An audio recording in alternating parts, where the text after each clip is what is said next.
নমস্কার বন্ধুরা, আজকে চলে এসেছি একটা নতুন ভিডিও নিয়ে। আর আজকে দেখো ভোরবেলা বেরিয়ে পড়েছি।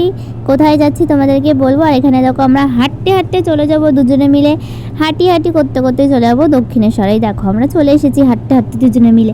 তারপর এখানে হচ্ছে কাকি আর আজকে কাকি গেছিলো বুনুর জন্য পুজো দিতে, ওর মানসিক ছিল। আর এখানে কাকি গন্ডি কেটেছিল।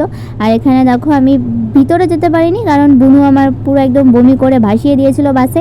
আর এখানে হচ্ছে ওকে লিপস্টিক পরতে দেওয়া হয়নি বলে মন খারাপ করে কোলে উঠে বসে রয়েছে। তারপর দেখো বুনু কত বড় হয়ে গেছে, লিপস্টিক পরছে। তারপর এখানে আমি সেটাই বলছিলাম, আর বলছিলাম যে বাদর এসে ওকে এবার চুমু দেবে ওই ঠোঁটে। আর কিন্তু আমরা বাদরের দেখাই পাইনি। এখন জানি না দক্ষিণেশ্বর গেলে কেন হনুমান বাদর দেখতে পাই না। আর এখানে দেখো আমরা বেরিয়ে পড়েছি পুজো টুজো দিয়ে। আর আমি পুজো দিতে যেতে পারিনি, কারণ আমার ছিল শরীরটা খারাপ, আমি বাইরেই বসেছিলাম। আর এখানে দেখো কি সুন্দর ফুরফুর করে হাওয়া দিচ্ছিল। তারপর এখান থেকে আমরা হাঁটতে হাঁটতে চলে গেছিলাম খাওয়ার জন্য, কিন্তু খাবারের যা দাম ভাই রে, 4টে পরোটা নাকি 50 টাকা, সরি কচুরি। যাই হোক, এটা আমাদের বুনুর ছিল হচ্ছে ফার্স্ট টাইম মেট্রোতে ওঠা।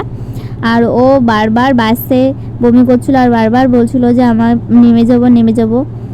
তারপর ওকে শুধু বাহানা দেওয়া হচ্ছিল যে তুই নামিস না, আমরা হচ্ছে মেট্রো করে যাবো। আর এখানে বুনুকে বলছিলাম বল খুলজা সিমসিম, বল খুলে যা ও বলার পরপরই দরজাটা খুলে গেছে। ও তো মজা পেয়ে গেছে, বলছে আমি আবার বলবো খুলজা সিমসিম, আবার দরজাটা খুলে যাবে, আমি আবার চলে যাবো।